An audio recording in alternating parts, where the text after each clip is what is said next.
not until I got to San Francisco State and Morris was my supervisor did someone really sort of have the ethos about them that was like tutoring is just as important as what happens in the classroom.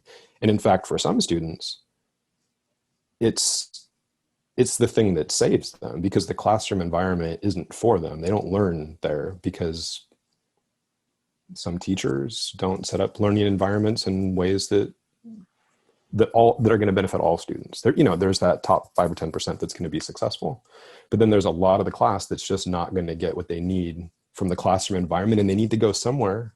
They need to go somewhere to learn that. And tutoring centers quite often are those places on college campuses.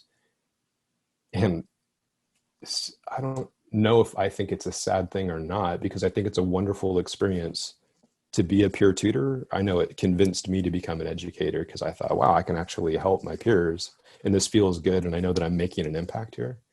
But quite often students bear the burden of helping other students succeed.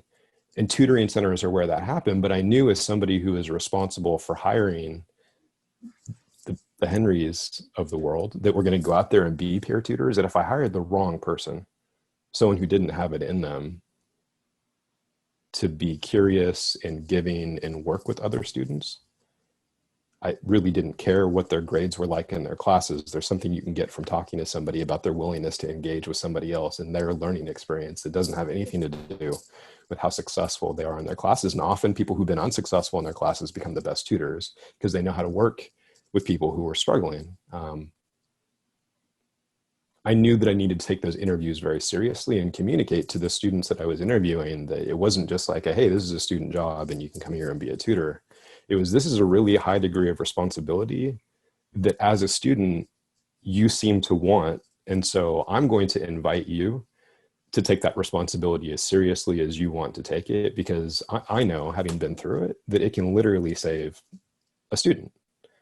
Your interactions, Henry, like your interactions with students in the TLC saved some of them educationally. And I know it because not only them, but their parents came and told me, like, if it weren't for Henry, this student wouldn't have been successful in his class, right? He wouldn't have persisted. He wouldn't have graduated. So that's why you take it seriously, right? Because it is serious. I'm not going to say it's life and death, because at the point of the transaction, it really isn't.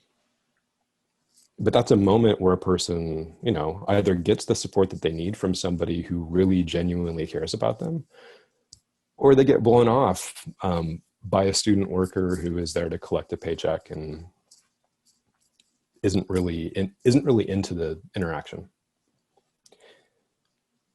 To be a good tutor, I would even make the argument you don't even necessarily need to know the material all that well. You just need to be willing to work with the person until they understand it and be encouraging, right? I mean, that's often all there is to it. And so that's what I was often looking for in the interviews.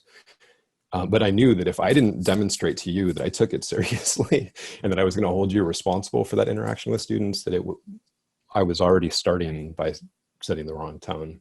But I owe that to Morris. I went through a lot of my educational career before I ran into someone who made that really clear to me. So.